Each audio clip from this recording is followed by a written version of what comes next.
నేను చేస్తాను అని చేసినది ఏదో అది ధర్మం. ఎందుకనంటే అధర్మం చేస్తున్నప్పుడు అంతరాత్మ చెప్పేస్తుంది ఇది నువ్వు చేయకూడదు కదా, ఎందుకు చేస్తున్నావు అని. అంటే ఈశ్వర ప్రీతికి కారణము కానిది నేను చెయ్యను. ఏది నేను చేసినప్పుడు ఈశ్వరుడు సంతోషిస్తాడో అది మాత్రమే నేను చేస్తాను.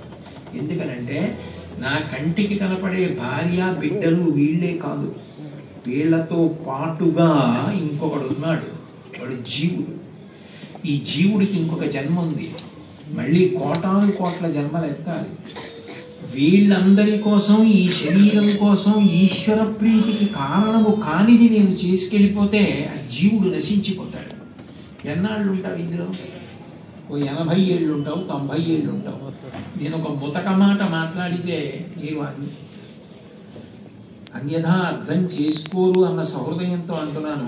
ఒక్కొక్కసారి ఒక్కొక్క ఇంట్లో ఉన్న మూకుడుకున్నంత ఆయుర్దాయం ఇంట్లో ఉన్న వాళ్ళకు ఉండదు. మా ఇంట్లో ఒక మూకుడు ఉండేది, పెద్ద మూకుడు.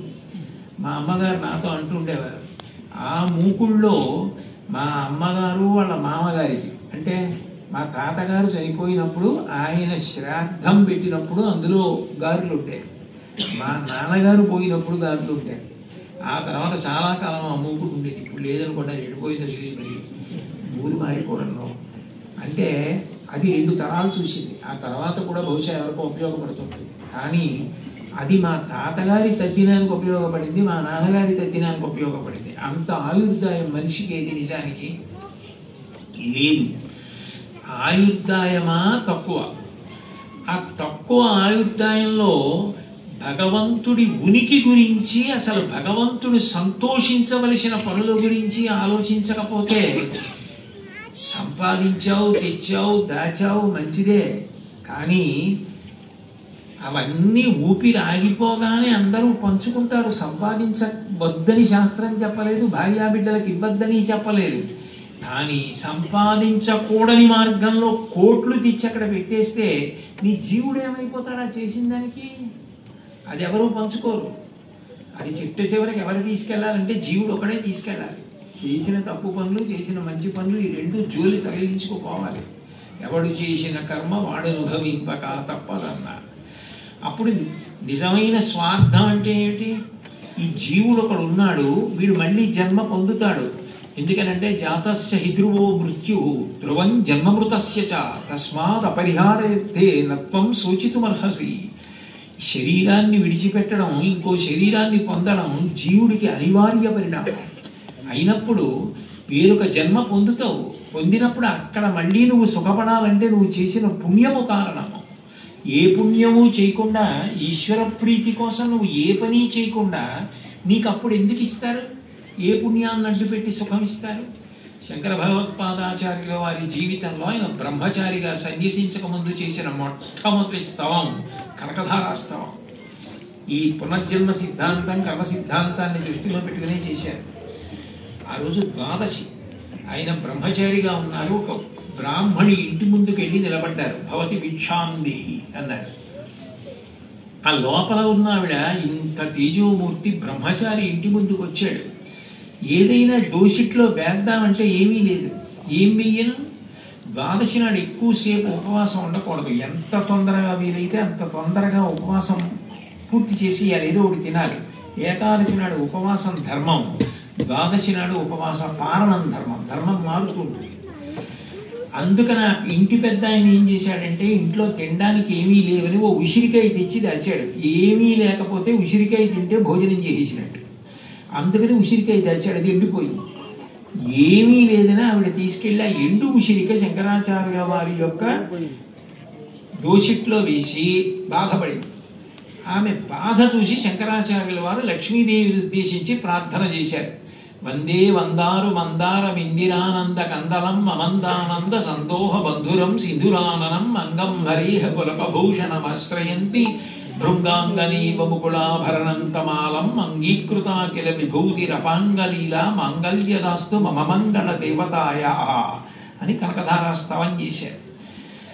చేస్తే లక్ష్మీదేవి అంది, ఆవిడ గత జన్మలో చేసినది ఏమీ లేదు, నా ప్రీతి కొరకు అని ఇలా పెట్టింది. ఇంత ఉంటే దాన్ని అడ్డు పెట్టి ఎంతైనా ఇచ్చేస్తాను.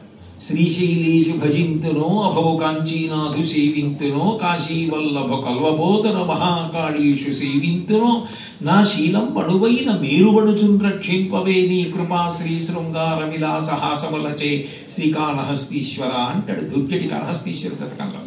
ఇంత ఉంటే చెప్పు, ఇస్తాను. ఏముంది ఆవిడికి? ఏముందని మనం? ఏ పుణ్యం లేదు. నా ప్రీతి కొరకు ఆమె చేసినది ఏం లేదు. తను తినడం, తన భార్య తినడం, తన బిడ్డలు తినడం, కుక్క చేస్తోంది, పిల్లి చేస్తోంది, పంది చేస్తోంది. మరి ఉత్కృష్ట జన్మ మనుష్య జన్మలో పుణ్యకార్యాచరణ ఏది? ఏం చేసింది? ఈశ్వర ప్రీతి కొరకు ఈశ్వరుడు గురించి తెలుసుకునే అవకాశం ఉన్నది ఆ జన్మలో. ఏం చేయలేదు. అందుకే ఈ దరిద్రం. నేను ఎలా ఇవ్వను? పుణ్యం ఉంటే ఇవ్వగలను, ఏమీ లేదు. అప్పుడు శంకరాచార్యుల వారు శ్లోక ప్రయోగం చేశారు. దుష్కర్మ ఘర్మమపనీయ చిరాయ దూరం నారాయణ ప్రణయనీ నయన అంబువాహ అన్నారు.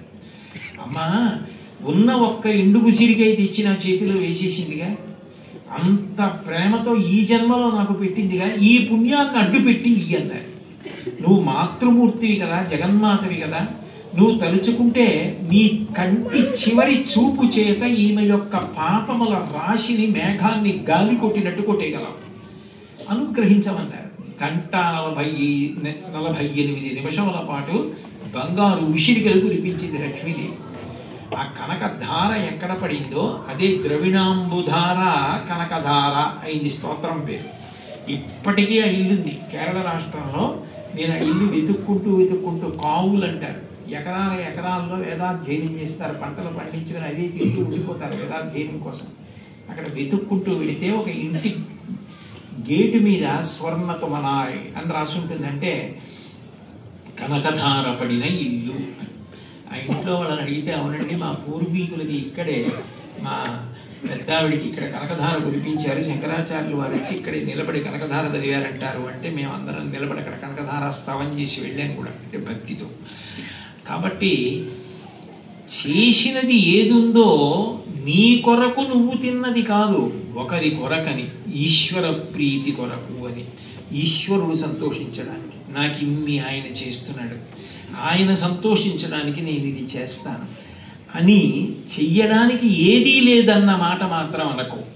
ఎందుకంటే ఒక వ్యక్తి వ్యాపారం మొదలుపెట్టేటప్పుడు ముందు తన దగ్గర ఉన్న డబ్బే పెట్టుబడిగా పెడతాడు. తన దగ్గర ఉన్న డబ్బు పెట్టుబడిగా పెట్టాడంటే నమ్ముతారు మిగిలిన వాళ్ళు భాగస్వాములుగా రావడానికి. ఈశ్వరుడు పెట్టుబడి పెట్టడానికి ముందు శరీరం ఇచ్చాడు. దీనితో గుడికెళ్ళు, ప్రదక్షిణం చేయి, గుడి తుడు, స్వామివారి బట్టలు ఉతుకు, స్వామివారి యొక్క సేవలో భజన చెయ్యి, తిరుగు, పాట పాడు, నృత్యం వస్తే నృత్యం చెయ్యి, ప్రవచనం వస్తే ప్రవచనం చెయ్యి, కూర్చుని రామాయణం చదువుకో. ఉత్తమ కర్మలు ఈశ్వరుడు ఏది చెప్పాడో మెట్లెక్కుతూ ఆయన ప్రీతి పొందని పని నేను చెయ్యను అని మొదలుపెట్టాడు. ఎక్కడ మొదలవుతుంది ఇది అంటే, ఎక్కడో ఈశ్వరుడే లాగుతాడు. మనుష్య జన్మ ఇచ్చినట్టే, అంకోల వృక్షం తన గింజని తాను లాక్కున్నట్టే జీవుడు తరించడానికి మనుష్య జన్మ ఇస్తాడు. ఇప్పుడు నేను లాక్కోవడానికి అవకాశం ఉంది, మిగిలిన శరీరాల్లో నేను లాగలేను, అందుకు ఇచ్చాను. కానీ ఆ చెట్టు కాయ ప్రారంధం కొద్దీ కింద పడి పగిలే లోపల ఏదో పరిగెత్తుకుంటూ వచ్చి దూరంగా దండేసింది అనుకోండి, ఆ చెట్టు ఎలా లాగుతుంది? వాడికి ప్రాపంచిక సుఖముల మీద అనురక్తి ఎక్కువైపోయింది అనుకోండి, వాడు ఎప్పుడు ఎలా లాగబడతాడు? అక్కడ ఈశ్వర కృప అన్నది మనుష్య జన్మ పట్ల అన్వయం అవ్వడానికే ఈశ్వరుడు గురు రూపంలో తిరుగుతూ ఉంటాడు. తులసీదాస్ గారు కాశీపట్టణంలో చిట్ట చివరి కూర్చొని రామాయణం చెప్తుండారు. ఒక జమీందారు గారు ప్రతిరోజు సాయంకాలం అలా వెళ్ళిపోతూ, నీకు పని లేదు పాడు లేదు, సాయంకాలం అయ్యేటప్పటికీ రామాయణం మొదలెడతావు, వీళ్ళ పనులు పాడు చేస్తావు, వీళ్ళందరూ కూర్చొని వింటూ ఉంటారు అని నింద చేస్తుండేవాడు. తులసీదాస్ గారు విని నవ్వుతుండేవాడు.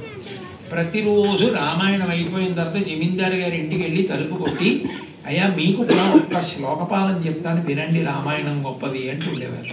నీకు బుద్ధి లేదా, నా దగ్గరికి కూడా వచ్చావు, ఇవాళ కాదు రేపు రానివాడు.